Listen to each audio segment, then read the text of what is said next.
Hi guys, Bigg Boss Malayalam season 7 live update ആയിട്ട് എത്തിയിരിക്കുകയാണ് കേട്ടോ. ലൈവിൽ നമ്മുടെ 5 മത്സരാർത്ഥികളും വൈൽഡ് കാർഡ് എൻട്രി ആയിട്ടുള്ള മത്സരാർത്ഥികൾ കയറിയിട്ടുണ്ട്. ആദ്യം വന്നത് ജിഷിൻ മോഹനാണ്, സ്വീകരിച്ച ഷാനവാസാണ്. രണ്ടാമത് വന്നത് മസ്താനിയായിരുന്നു, മസ്താനിയെ സ്വീകരിച്ച റെന ഫാത്തിമയാണ്.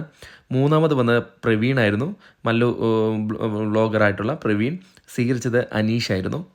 നാലാമത് വന്നത് സാബുമാനാണ്, സ്വീകരിച്ചത് ആര്യൻ ഖാനാണ്. ലാസ്റ്റ് വന്നിട്ടുള്ളത് വേദലക്ഷ്മിയാണ്. വേദലക്ഷ്മിനെ സ്വീകരിക്കാൻ പോയത് നെവിനാണ്.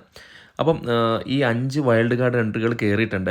ഇവരിൽ ആരെയാണ് നിങ്ങൾക്ക് ഏറ്റവും ഇഷ്ടപ്പെട്ട കണ്ടസ്റ്റൻ്റ് എന്നുകൂടെ വീഡിയോയുടെ ഇടയിൽ കമൻ്റായിട്ട് രേഖപ്പെടുത്തുക. ഇവരിൽ ആർക്കാണ് കാലിബർ ഉള്ളത്, അവിടെ ഒരു നല്ലൊരു വൈൽഡ് കാർഡ് എൻട്രി ആയിട്ട് കളിക്കാൻ പറ്റുന്ന ഒരു മത്സരാർത്ഥി ആരാണെന്നും കൂടെ നിങ്ങൾ പറയുക. എന്തായാലും മസ്താനി വന്നപ്പോഴുള്ള ഒരു അറ്റ്മോസ്ഫിയർ ഉണ്ട് എല്ലാവർക്കും, കാരണം മസ്താനിക്ക് എല്ലാവരെയും അറിയാം. പിന്നെ ലാസ്റ്റ് വന്നിരിക്കുന്നത് വേദലക്ഷ്മിയാണ്. വേദലക്ഷ്മി ഒരു ആക്ട്രസ്സാണ്, അതോടൊപ്പം മോഡലും കൂടെയാണ്. അപ്പം ഇതാണ് ഇപ്പോഴത്തെ ബിഗ് ബോസ് ഹൗസിലെ wild card entries. Thank you.